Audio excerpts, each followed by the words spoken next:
जय हिंद दोस्तों। स्कूल व्याख्याता भर्ती की तैयारी करने वाले मेरे सभी दोस्तों का हार्दिक स्वागत, अभिनंदन।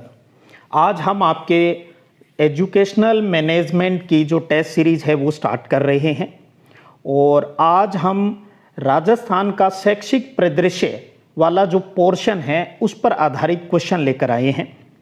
इसमें अब तक आपने जो पढ़ा है उस पर आधारित है और कुछ साथ में ये भी जानने की कोशिश की जा रही है भी राजस्थान के शिक्षा विभाग से संबंधित आप कितने अपडेट हो।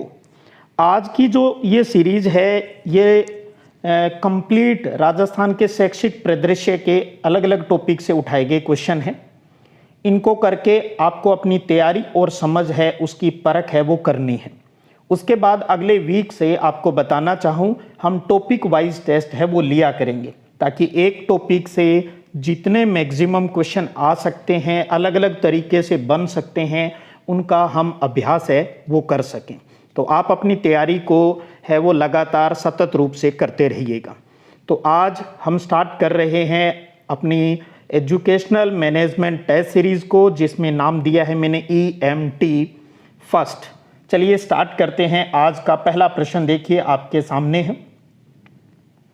प्रश्न है कि निम्न में से किन सेवारत शिक्षकों को उच्च अध्ययन शिक्षा संस्थान, जिसे कहा जाता है शॉर्टकट इंग्लिश में IASE भी IASE है, ये किन को ट्रेनिंग देता है? ऑप्शन है पहला केवल सेकंड ग्रेड को यानी वरिष्ठ अध्यापक को, दूसरा केवल स्कूल व्याख्याता को, तीसरा ऑप्शन 1 व 2 दोनों, और चौथा ऑप्शन है केवल महिलाओं को यानी महिला शिक्षकों को। सोच लीजिए आप पहले IASE किन को ट्रेनिंग देता है। तो सही उत्तर है इसका ऑप्शन 3 यानी ये सेकंड ग्रेड और लेक्चरर दोनों को ही प्रशिक्षण देता है, सेवारत यानी इन सर्विस ट्रेनिंग प्रदान करता है IASE। अब आपके याद होना चाहिए भी राजस्थान में कुल कितनी IASE है? 2 है। कहाँ कहाँ है? एक तो है बीकानेर में और दूसरी कहाँ पर है? वो है अजमेर में। चलिए आगे बात करते हैं दूसरे प्रश्न के ऊपर। IASE तथा डाइट्स को शैक्षिक मार्गदर्शन एवं संबलन प्रदान करने वाली राज्य की नोडल एजेंसी कौन सी है? ऑप्शन है SCERT, दूसरा समसा, तीसरा BSER और चौथा RSTB। सोचिएगा क्या होगा इसका सही उत्तर। IASE और डाइट इन दोनों को मार्गदर्शन भी दे रहा है और संबलन भी प्रदान करने वाली नोडल एजेंसी। यहाँ पहला ऑप्शन है RSCERT जो उदयपुर में, समसा यानी समग्र शिक्षा अभियान, ये है BSER यानी माध्यमिक शिक्षा बोर्ड राजस्थान, और ये है RSTB यानी Rajasthan state text book board. सही उत्तर क्या होगा? और वो है ऑप्शन 1 RSCERT जो उदयपुर के अंदर है। ये IASE और डाइट इनको मार्गदर्शन और संबलन प्रदान करता है, और साथ में आपको याद होगा इन दोनों का जो वार्षिक कैलेंडर है, पंचांग जिसको कहते हैं साल भर की गतिविधियों का, वो भी SCERT ही जारी करता है। स्थापना कब हुई ये अपने आप में इंपॉर्टेंट है, और वो है 11 नवंबर 1978 को SIERT के रूप में, SIERT के रूप में इसकी स्थापना हुई थी उदयपुर में। I यानी इंस्टीट्यूट। अब उसके बाद में क्या हुआ ये भी अपने आप में इंपॉर्टेंट है। 14 अगस्त 2018 को इंस्टीट्यूट के स्थान पर क्या कर दिया, इसको काउंसिल बना दिया, C आ गया, SCERT हो गई। राजस्थान में है तो हम R लगा देते हैं पहले। RSCERT का पुनर्गठन कब हुआ? 14 अगस्त 2018 को। चलिए अगला प्रश्न देखते हैं, तीसरा प्रश्न। राजस्थान शिक्षा विभाग द्वारा वैश्विक महामारी अवधि में बच्चों को घर से पढ़ सकने की सुविधा प्रदान करने हेतु प्रारंभ किए गए कार्यक्रम का नाम क्या है? दीक्षा कार्यक्रम, सहेली कार्यक्रम, स्माइल कार्यक्रम या इमली कार्यक्रम। आज की इस टेस्ट सीरीज में हमने कुछ क्वेश्चन प्रीवियस एग्जाम में आए हुए वो लिए हैं, कुछ क्वेश्चन जो प्रीवियस एग्जाम में आए लेकिन उनके अंदर का मटेरियल है वो चेंज हो गया है तो उसको भी आधार रखा है। बहुत से नए क्वेश्चन हैं वो भी ऐड किए हैं और आपने ये प्रीवियस एग्जाम में एचएम वाली भर्ती में आया हुआ प्रश्न है। तो कौन सा कार्यक्रम होगा? वैश्विक महामारी यानी कोविड-19 के दौरान कौन सा कार्यक्रम, ताकि बच्चों की पढ़ाई रुके नहीं, और वो है अपना स्माइल कार्यक्रम। अब आपको स्माइल यानी SMILE मुस्कान कार्यक्रम, स्माइल की फुल फॉर्म आपको आनी चाहिए। और कब स्टार्ट हुआ राजस्थान के अंदर? 13 अप्रैल 2020। इसके संबंध में मूल काम कौन से इंस्टीट्यूट ने किया? वो है अपना SCERT उदयपुर। और ये वही स्माइल कार्यक्रम जिसमें मैंने भी सतत रूप से जो अपना योगदान है वो दिया। अगला प्रश्न है बहुत प्यारा, आपको पता है एक क्वेश्चन फुल फॉर्म वाले आने की संभावना रहती है। उसी तर्ज के ऊपर दीक्षा पोर्टल है एक, उसका पूरा नाम क्या है? Digital initiative for knowledge sharing, district initiative for knowledge sharing, digital infrastructure for knowledge sharing, district information system for knowledge sharing. बहुत प्यारा प्रश्न है, सोचिएगा क्या होगा इसका सही उत्तर। दीक्षा, इसका पूरा नाम बताना है, सोच लीजिएगा थोड़ा सा। पहले तो डी का ये सोच लो भी, डिजिटल आएगा, डिस्ट्रिक्ट आएगा, भी जिला आएगा, तो उस आधार पर दो ऑप्शन कट जाएंगे। तो डी का हमें क्या पता है भी, डिजिटल में से आएगा। अब ये डिजिटल या ये डिजिटल, अब उत्तर 1 और 3 में से कोई होगा। अब फिर आई की बात आ जाती है, इनिशिएटिव या इंफ्रास्ट्रक्चर, क्योंकि बाकी तो सब सेम है। तो दीक्षा का पूरा नाम क्या है? डिजिटल इंफ्रास्ट्रक्चर फॉर नॉलेज, के का मतलब knowledge, for knowledge sharing. SHA जो लास्ट में लिखा हुआ है इसका मतलब है शेयरिंग, शेयरिंग का SHA लिया गया है। तो डी यानी डिजिटल, आई यानी इंफ्रास्ट्रक्चर और के यानी नॉलेज और SHA का मतलब है शेयरिंग। तो सही उत्तर हो गया अपना ऑप्शन 3। आप साथ में अपना देखते रहें भी किस तरीके से आप सोच रहे हो, कर रहे हो। अगला प्रश्न देखिएगा, SCERT का सर्वांगीण विकास एवं सामाजिक न्याय प्रभाग निम्न में से कौन सा कार्य नहीं करता है? कला शिक्षा, जनसंख्या शिक्षा, बालिका शिक्षा या कंप्यूटर शिक्षा, इनमें से कौन सा काम नहीं करता? अब प्रश्न पर आ जाएं वापस। आपने पढ़ लिया, ऑप्शन देख लिए। अब कई बार जो एग्जाम में त्रुटि होती है, SCERT उदयपुर की बात हो रही है और उसका एक विभाग दिया है सर्वांगीण विकास और सामाजिक न्याय प्रभाग। ये कौन सा काम नहीं करता है? नहीं करता। कई बार है ना, यहां भी गलती हो जाती है, करता है या नहीं करता। क्या पूछा था? पूछा है। तो देखिएगा, कला शिक्षा का काम करता है, बालिका शिक्षा का काम करता है, जनसंख्या शिक्षा का काम करता है, और इसके पास कौन सा काम नहीं है? कंप्यूटर शिक्षा का काम इसके पास नहीं है। अब आपके दिमाग में ये आ जाना चाहिए, कंप्यूटर शिक्षा दिया है तो ये कौन से प्रभाग में जाएगा? आपको पता है SCERT के टोटल 6 प्रभाग हैं। अपडेट रहिएगा, पुरानी बुक या मैटर का कोई बुक आपके पास है तो वहां आप देखेंगे 9 प्रभाग दिए हैं। वो पुरानी बातें हो गई जी, 2018 के बाद में बहुत कुछ चेंज हो गया। जो प्रभाग हैं वो 6 हैं। 6 में से 5 जो प्रभाग हैं वो तो उदयपुर के अंदर है, और इसका एक प्रभाग है वो कहां पर है? अजमेर के अंदर है, जिसको हम आज भी शॉर्टकट IT सेल बोलते हैं, वो अजमेर में है। तो IT जो सेल है वो ही कंप्यूटर पर काम, कंप्यूटर संबंधी काम है वो करती है। हमने अभी किया था ना स्माइल का जो कार्यक्रम है वो SCERT ने सारा मैनेज किया, विभागीय शिक्षा विभाग के आदेशानुसार। और SCERT में भी प्रभाग की बात आ जाती है तो ये जो इसका 4 नंबर का जो प्रभाग आता है इनकी कैलकुलेशन में, जो अजमेर में है, उस प्रभाग ने इसका सारा काम स्माइल वाला देखा था। तो कौन सा हो गया इसका उत्तर? 4 नंबर ऑप्शन। अगला प्रश्न देखिएगा छठा, SCERT की शासी परिषद का अध्यक्ष होता है। बहुत प्यारा प्रश्न है, इस प्रकार के एक प्रश्न आने की संभावना।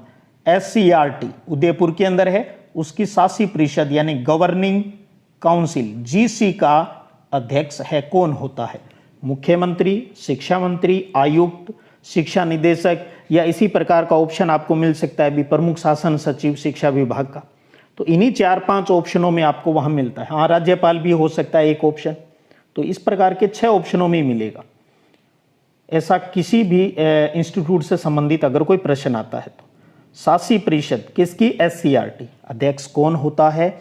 अध्यक्ष होता है शिक्षा मंत्री। शिक्षा मंत्री इसका अध्यक्ष होता है। आपको पता है एक इसकी एग्जीक्यूटिव कमेटी होती है जिसको निष्पादन समिति बोलते हैं, और निष्पादन समिति का जो मुखिया होता है उसको चेयरमैन कहा जाता है। चेयरमैन हिंदी में बोलते हैं सभापति, और वो कौन होता है? शिक्षा विभाग का प्रमुख शासन सचिव होता है, वो उसका चेयरमैन होता है। अगला प्रश्न देखिएगा 7वां, कि IASC यानी उच्च अध्ययन शिक्षा संस्थान के कार्यक्रमों में निम्न में से कौन सा शामिल नहीं है? अब ऐसा ही क्वेश्चन हमने 1 नंबर पे किया था IASC, वहां पर हमने ये बात की थी कि इनको ट्रेनिंग देता है सेवारत में। अब तब हमने कहा था ये बीकानेर और अजमेर के अंदर है और ये 2nd ग्रेड और लेक्चरर को ये ट्रेनिंग देते हैं। अब ये कह रहा है भी ये बहुत से काम करता है, उनमें से कौन सा इसके अंदर शामिल नहीं है उसके कार्यों में? सेवा पूर्व शिक्षक प्रशिक्षण, सेवारत शिक्षक प्रशिक्षण, क्रियात्मक अनुसंधान, या शिक्षक शिक्षा के लिए सेवा शर्तें, कौन सा नहीं करता? सोचिएगा।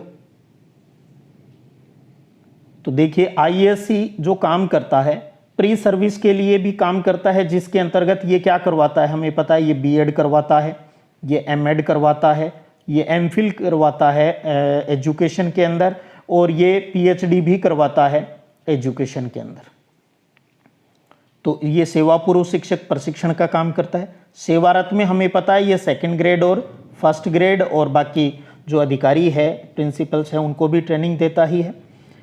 एक्शन रिसर्च यानी जो करंट में कोई भी समस्याएं आती हैं उन समस्याओं का समाधान करता है। इसके लिए तो चाहे वो SCERT या IASC है, डाइट है, क्रियात्मक अनुसंधान तो होगा ही होगा। स्कूल की जो करंट में कोई प्रॉब्लम्स है उसका सॉल्यूशन तो ढूंढना ही होगा, वही एक्शन रिसर्च कहलाता है।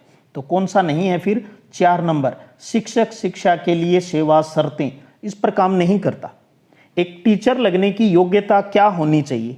आपको अच्छे से जानकारी होगी इसके बारे में, और वो इंस्टीट्यूट है इंडिया का NCTE, national council for teacher education. Delhi में ये इंस्टीट्यूट है जिसकी स्थापना 21 मई 1973 को हुई थी। इसका काम है सेवा शर्तें डिसाइड करना। भी 3rd ग्रेड का टीचर बनना है तो क्या है, यही तो कहता है भी हाँ रीट होनी चाहिए, टेट जिसको हम कहते हैं, तो सब यही NCT ही डिसाइड करता है।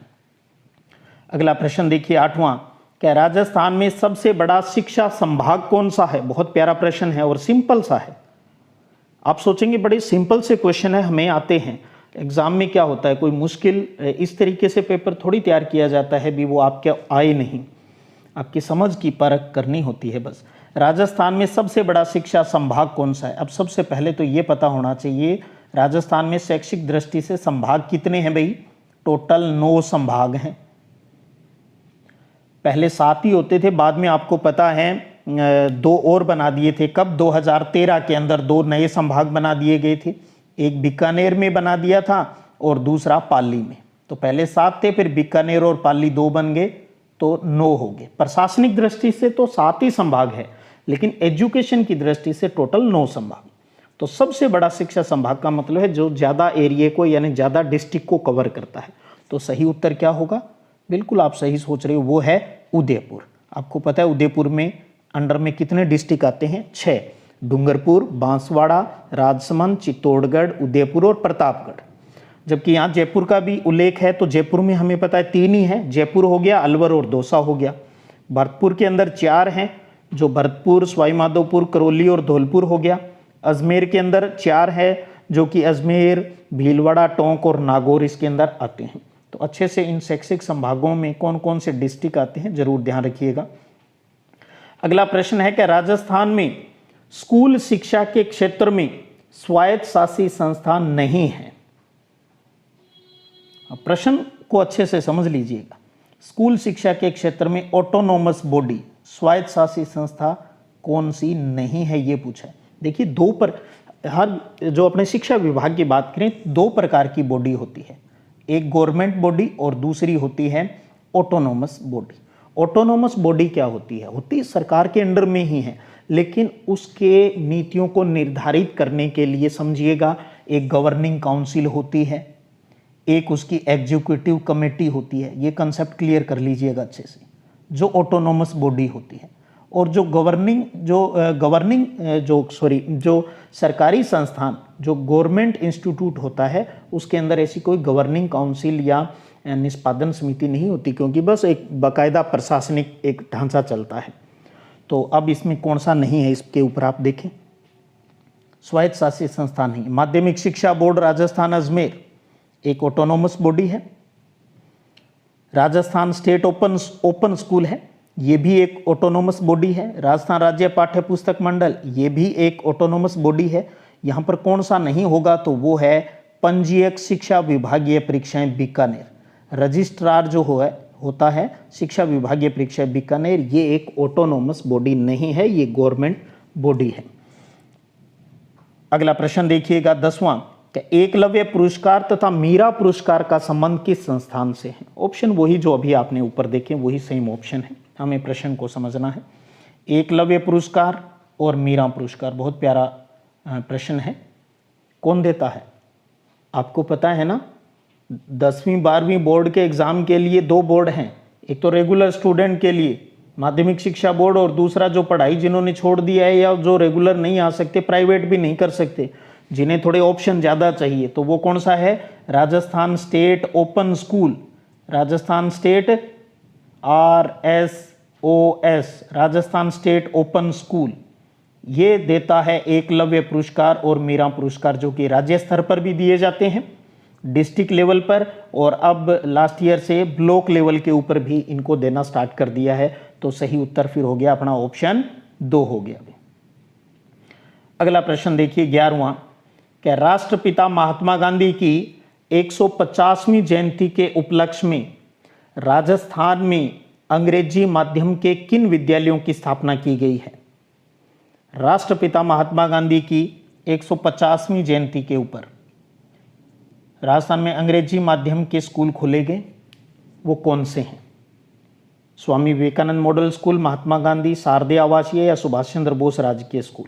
तो क्या होगा सही, इसमें आप कंफ्यूजन नहीं होगा शायद आपको कोई, और वो है ऑप्शन 2, महात्मा गांधी राजकीय स्कूल अंग्रेजी माध्यम के खोले गए हैं। उसके साथ साथ आपको ये भी याद आ गया होगा, जब आपने माध्यमिक शिक्षा बोर्ड पढ़ा है तो बोर्ड ने भी गांधी जी की 150वीं जयंती के ऊपर स्कूल और कॉलेज के अंदर गांधी विचार संस्कार परीक्षा 2019 में करवाई, और सर्वोदय विचार परीक्षा है वो 2021 में आयोजित की थी। अगला प्रश्न इसी महात्मा गांधी राजकीय स्कूल से रिलेटेड एक प्यारा सा प्रश्न आपकी नॉलेज परखेगा। 1 जुलाई 2019 से राजस्थान सरकार द्वारा पहला महात्मा गांधी अंग्रेजी माध्यम स्कूल कहाँ शुरू किया गया। आपको पता है ये बड़ा इनका प्रोजेक्ट है गवर्नमेंट का, वर्तमान गवर्नमेंट का, तो इसलिए ऐसे प्रश्न भी दिमाग में होनी ज़रूरी है। 1 जुलाई 2019 से राजस्थान सरकार द्वारा पहला महात्मा गांधी अंग्रेजी माध्यम स्कूल कहाँ शुरू किया गया। जयपुर, चित्तौड़गढ़, जोधपुर या हनुमानगढ़। थोड़ा सा स्मरण कीजिएगा, कहीं पढ़ा हो, कहीं देखा हो। और सही उत्तर है वो है जयपुर मानसरोवर के अंदर। मानसरोवर जयपुर के अंदर पहला अंग्रेजी माध्यम महात्मा गांधी के नाम पर स्कूल खोला गया था। और ये भी ध्यान रख लीजिएगा, दूसरा चित्तौड़गढ़ के अंदर, वही 2019 के अंदर, क्योंकि 2019-20 के सेशन में राजस्थान के सभी 33 जिलों के अंदर डिस्ट्रिक्ट हेडक्वार्टर के ऊपर अंग्रेजी माध्यम स्कूल हैं वो खोल दिए थे। आपको पता है ना, स्वामी विवेकानंद मॉडल स्कूल भी है जो कि समसा द्वारा संचालित होते हैं। वो सीबीएसई बोर्ड पर स्कूल है, सीबीएसई की तर्ज पर है। और ये जो स्कूल है ना अपने महात्मा गांधी वाले, ध्यान रखिएगा, ये आरबीएसई बोर्ड के ऊपर है। Rajasthan board of secondary education, बस माध्यम इंग्लिश है। तो 2019-20 के सेशन में टोटल 33 डिस्ट्रिक्ट हेडक्वार्टर पर खोले गए थे ये स्कूल, और पहला जो खोला गया वो जयपुर मानसरोवर के अंदर। अगला प्रश्न देखिएगा 13वां, राजस्थान में राजीव गांधी कैरियर पोर्टल ये कब प्रारंभ किया गया? 2019 के ही हैं सारे, फरवरी, जनवरी, मई या अगस्त कोई संभावित तिथि? तो ध्यान रखिएगा, राजस्थान में राजीव गांधी कैरियर पोर्टल है, जहां बच्चों को अपने स्कूल एजुकेशन के बाद किस प्रकार का कैरियर, 10वीं के बाद कौन सा सब्जेक्ट ले सकते हो, 12वीं के बाद आप और क्या कुछ कर सकते हो, इसके संबंध में पूरी जानकारी यहाँ पर उपलब्ध रहती है। ये कब प्रारंभ किया राजस्थान में? तो उसकी सही तारीख क्या है आपने सोच लिया होगा, वो है 6 फरवरी 2019। 6 फरवरी 2019 को इसको प्रारंभ किया गया। अगला प्रश्न देखिएगा 14वां, क्या राजकीय विद्यालयों में बच्चों पर बस्ते के बोझ को कम करने की पहल किस राज्य ने की है? केरल, कर्नाटक, राजस्थान या तेलंगाना? तो इस प्रकार के प्रश्न जहां आपको अगर दिमाग में नहीं आ रहा तो सीधा अपने साथ जाइएगा, अपने स्टेट के साथ, और वो है राजस्थान। बस्ते के बोझ को कम करने की पहल किस राज्य ने की थी? राजस्थान ने। भी भारी भरकम बस्ते से बच्चों का पिंड छुटाया जाए, किताबें कम कर दो या जॉइंट कर दो, 3-3 महीने वाले हिसाब से कर दो, कई प्लानिंग है इसके तहत की गई। 15वां प्रश्न देखिएगा, राजस्थान सरकार के स्कूल शिक्षा विभाग द्वारा शाला दर्पण इंटीग्रेटेड पोर्टल का शुभारंभ कब किया गया? दीजिए, अभी एक तो राजीव गांधी पोर्टल का आ गया और दूसरा शाला दर्पण इंटीग्रेटेड पोर्टल। अब ज़्यादा टेंशन मत लीजिएगा, इस प्रकार से जो भी अंदर के या राजस्थान के संदर्भ में कुछ एक्स्ट्रा प्रश्न कोई बनेंगे तो वो अपने टेस्ट सीरीज के माध्यम से आपको मिलते रहेंगे। कुछ चीज़ें मैं नोट्स के अंदर भी ऐड कर भी दिए और आगे भी कर दूंगा। शाला दर्पण इंटीग्रेटेड पोर्टल का शुभारंभ कब किया? 3 ऑप्शन 2019 के हैं, एक 2020 का है। सही उत्तर क्या है? और वो है जून 2019। पहले क्या था, जो अपने सीनियर स्कूल थे, उच्च माध्यमिक स्कूल है, उनके लिए एक पोर्टल चलता था शाला दर्पण, और जो 1 से 8 वाले जो स्कूल हैं, चाहे 1 से 5 हो, यानी प्रारंभिक शिक्षा के लिए, उनका जो पोर्टल था वो था शाला दर्शन। दोनों अलग अलग पोर्टल पर काम करते थे स्कूल, शाला दर्पण और शाला दर्शन। फिर आपको पता है भी आदर्श विद्यालय योजना वगैरह आ गई, तो इन दोनों को आपस में जोड़ दिया गया। अभी ठीक है, अब एक ही पोर्टल बनाएंगे, उसी पर सारा काम होगा। स्कूल संबंधी सारी जानकारियां हमें यहीं अपडेट करनी होती है, तो उसका नाम दे दिया शाला दर्पण इंटीग्रेटेड पोर्टल। तो यानी शाला दर्शन और शाला दर्पण दोनों को जोड़कर नाम हो गया शाला दर्पण इंटीग्रेटेड पोर्टल। आप गूगल में सर्च करके, गूगल में डालकर शाला दर्पण इंटीग्रेटेड डालिए आप, और आप देख लेंगे, साइट खुल जाएगी शिक्षा विभाग की। यहाँ डाटाओं का काम होता है, हर कोई देख सकता है इसको। तो जून 2019। अगला प्रश्न देखिएगा 16वां, क्या विद्यालय स्तर पर बालकों में पर्यावरण संबंधी समझ पैदा करने हेतु राजस्थान सरकार द्वारा वर्ष 2019-20 में विद्यालयों में प्रारंभ की गई योजना है? पर्यावरण संबंधी समझ पैदा करने के लिए पर्यावरण मित्र योजना, पर्यावरण पाठशाला योजना, हरित राजस्थान योजना या हरित पाठशाला योजना? बहुत अच्छा प्रश्न है ये भी। जब हम समग्र शिक्षा अभियान पढ़ेंगे तो उसकी गतिविधियों के अंतर्गत ये चीज़ें शामिल रहती है, और इसका सही उत्तर है वो है हरित पाठशाला योजना। पर्यावरण संबंधी समझ पैदा करने के लिए हरित पाठशाला योजना, डिटेल में हम वहाँ वीडियो क्लास में कर लेंगे इस चीज़ को।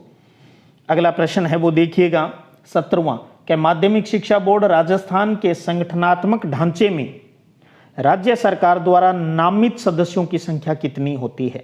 17, 15, 11 या 7? वीडियो क्लास में भी हमने इसके ऊपर पूरी चर्चा की, और अब तो यहाँ गलत होने का मतलब ही नहीं है। जिन्होंने पूरे वीडियो देख रखे हैं, हर चीज़ क्लियर की हुई है।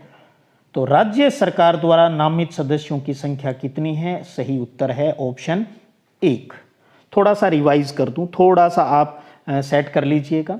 कुल जो सदस्य होते हैं माध्यमिक शिक्षा बोर्ड के संगठनात्मक ढांचे के अंदर, वो 41 है।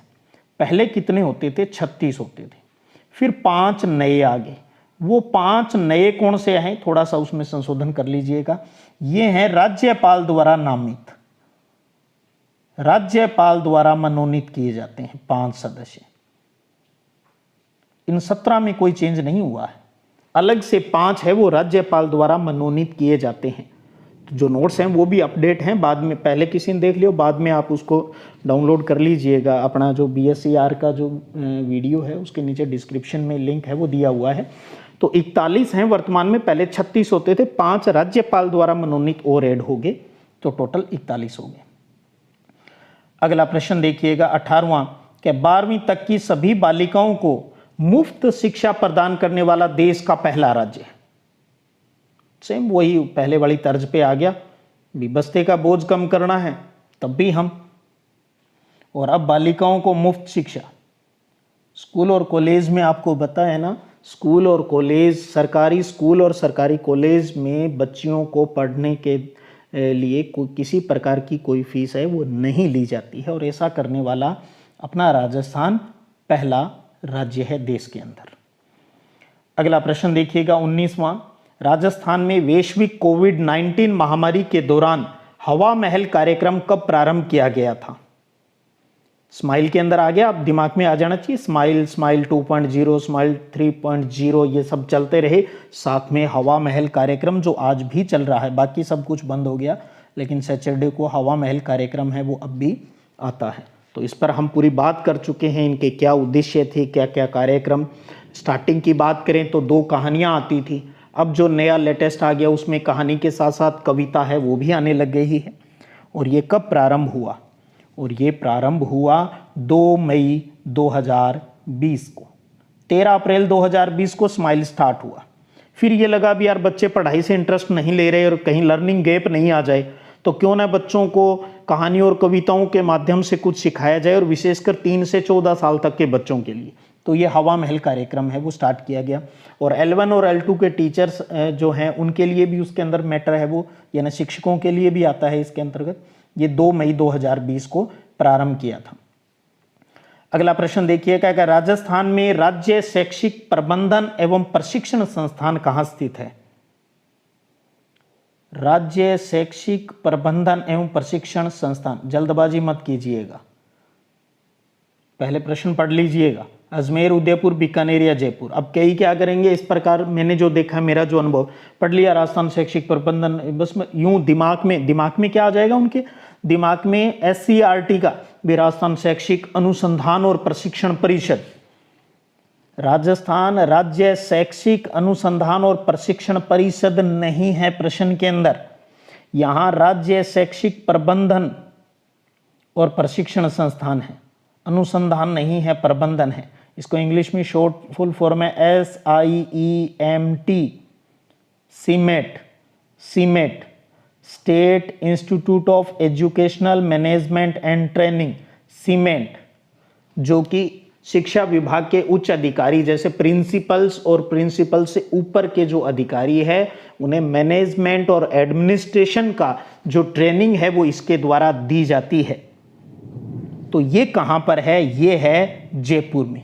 तो सीमेट कहाँ पर है? जयपुर के अंदर है। आपको याद है क्या, आपके सिलेबस में टोटल क्वालिटी मैनेजमेंट TQM जुड़ा हुआ है। एक तो ये इंपॉर्टेंट प्रश्न है, TQM की फुल फॉर्म बताइए। TQM, total quality management. Total quality management का काम एक तो ये इंस्टीट्यूट कर रहा है, और दूसरा अपना RSCERT, राजस्थान के संदर्भ में अगर बात करें तो सीमेट है और RSCERT है, ये टोटल क्वालिटी मैनेजमेंट के लिए काम है वो करता है। अब स्टेट लेवल की बात करें तो, इंडिया लेवल की बात करें तो NCERT भी आ जाएगी, न्यूपा भी आ जाएगी, न्यूपा और NCERT ये उस काम को देख रहे हैं। टोटल क्वालिटी मैनेजमेंट यानी किस प्रकार से क्वालिटी है उसको मैनेज किया जाए एजुकेशन में, किस प्रकार से बच्चों को क्वालिटी एजुकेशन दी जाए। तो देने वाले टीचर हैं तो इसका मतलब पहले उनको अच्छे से प्रशिक्षित करना होगा, तो अपने आप ही सब कुछ इजी होता जाएगा। तो ध्यान रखिए, राजस्थान राज्य शैक्षिक प्रबंधन और प्रशिक्षण संस्थान है, ये जयपुर में है। तो ये बात यहाँ में थोड़ा सा हो सकता है आप में से कुछ साथियों को लगे भी यार हमें तो इतनी जानकारी है, पता है, आपको अच्छे से इन चीज़ों को कर लेते हैं, और ये भी हो सकता है आपको इस प्रकार की समस्याएं नहीं हो पेपर हल करते समय। लेकिन मैंने देखा है अक्सर ध्यान रखिएगा, मात वही खाता है जो ओवर कॉन्फिडेंस में होता है। तो आप पहले प्रश्न को अच्छे से जरूर समझिएगा, ये सिर्फ मेरी सलाह है, न कि मेरा आपके प्रति कोई क्वेश्चन मार्क है। जीत जाएंगे हम, तू अगर संग है, और जीत जाएंगे हम।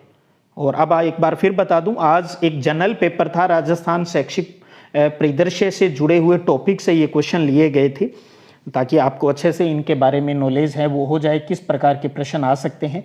अब अगले वीक से एक शेड्यूल मैं जारी कर दूंगा, हम टॉपिक वाइज क्वेश्चन है उनको करेंगे। अपना एक टेलीग्राम चैनल भी है, सिद्धिविनायक संगरिया, आप जुड़ना चाहें तो वहाँ पर भी जुड़ सकते हैं।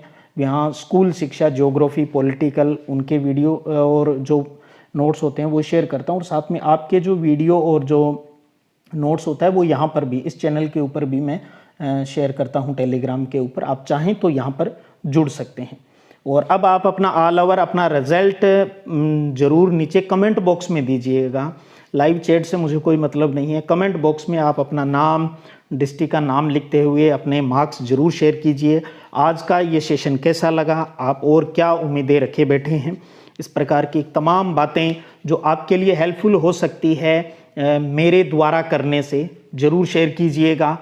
और फिर मिलते हैं अगले वीडियो क्लास में, तब तक जय हिंद, जय भारत।